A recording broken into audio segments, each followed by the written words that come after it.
الوقفة هذه هي وقفة احتجاجية على القانون الجباية متاع 2023.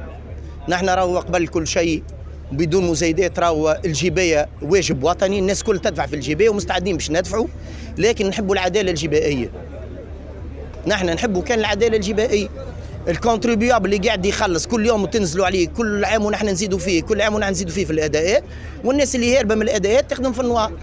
إذا كان أنت ميزانية الدولة 46 ألف مليار تحب منها 40 ألف مليار من الجباية، فالدليل على النهاية متاع الدولة راه فلوس البترول وفلوس الفوسفات وفلوس الكراوات وفلوس وين مشت.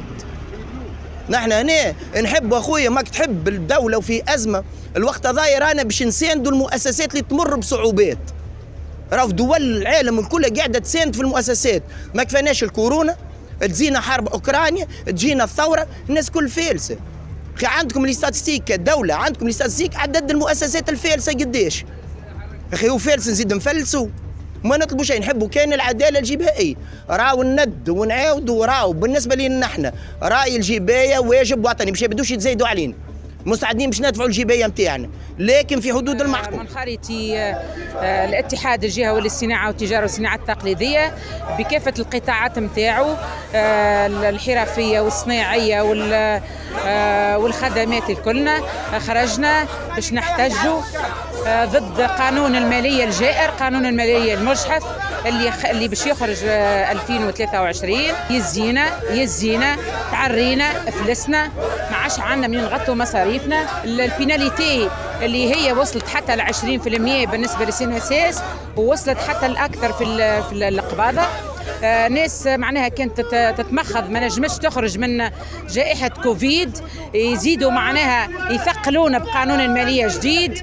ناس مازالت ما نجمش تخلص قروض الكوفيد، ناس باش تسكر، ناس مش تلتجأ للعصيان، مش تلتجأ للتسكير الباتين باش نسكروا الباتين ده. وخلينا ميساج، خلينا نخدموا في الفضاءات الفوضويه. الفضاءات الفوضويه قاعده ما تخلصش اداءات، ما تخلصش لي زامبو، ما تخلصش سيناسيس، وكل شيء لها، وما تخلصش كراوات. الور لا حتى نحن زاده باش نلتجئوا، هما يلزوا فينا باش نحلوا في الفوضى، باش ننتصبوا في الفوضى.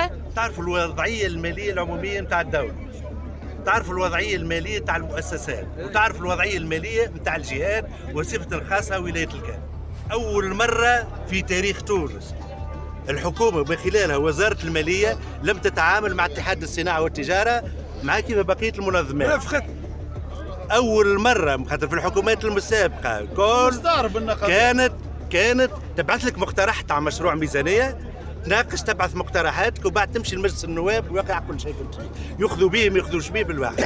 السنه اول مره السيده وزيره الماليه تتحدث على التشاركيه وما تشارك حتى واحد، وما هيش حاسبه حتى واحد في بيروات مسكره وما تعرفش الواقع في الجهات، وبصفه خاصه في ولايه الكاف. خرج ما عادش مشروع ولا قانون. واحنا قعدنا حتى مع السيده وزيره الماليه تحدثنا معها في جلسه على تسريبات، وهذا شيء اسف. وهنا نحب نقول لكم الناس الكل تحدثت على كل شيء الا على الميزانيه. تحدثت على الوضع الصعب، تحدثت على 19 ديسمبر باش نستنوا فيه الاتفاقيه مع البنك الدولي، وهذا موضوع اخر. لكن الميزانيه تقول لك هذه بلادنا، احنا شنو المطلوب منا؟ احنا ذي بلادنا وعزيز علينا، وهذا حتى واحد ما يتزايد فيها. احنا الجبايه واجب وطني مقدس نخلصوا في الاداء نتاعنا، لكن حتى واحد منظر للكاف شنو اللي عانيته في السنوات الاخيره. ما نحبش نحكي على التهميش وعلى الحقره وعلى ما نحبش نحكي على المخطط 2016 2020 اللي ما يتحقق منه حد شيء. ممثل تاع البنك الدولي في مقر ولايه الكاف قال لك البنك الدولي يعطي المخطط 2016 2020 2/10 لتونس. الفقر زاد، الجهل زاد، والناس كل. لكن الجبايه شو اللي يخلص فيها؟ يخلص فيها القتال المنظم. واحنا في الكيف شكون؟ عندنا مؤسسات كبرى؟ ما عندناش. عندنا مؤسسات صغرى ومتوسطه وصغيره وما عادش متوسطه. ما عادش متوسطه. ما عادش. ما واش قاعد يخلص؟ قاعدين نحن الزواوله، نحن اللي قاعدين نخلص. انا حاس بيك كيما حاس بالاخرين الكل، راني معاك. احنا من المعاناه اللي معانا هذيا. وزاره الشؤون الاجتماعيه حاطه ما يقارب 630 ألف عائله معوزه. الحرفيين والمهنيين والمجدين الخدمات في ولايه الكاف يلزم يدبروا لهم العائلات المعوزه باش يعيشوا.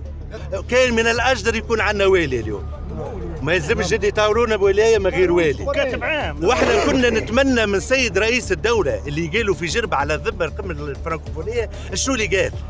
والله فرحنا برشا، قال الكيف راهي تعاني وراي من المسؤولين وراو كذا وكذا، وماذا بينا هنا نداء الى السيد رئيس الدوله يحل موضوع المسؤولين في الكيف، خاطر الولايه هذه تعاني فيه.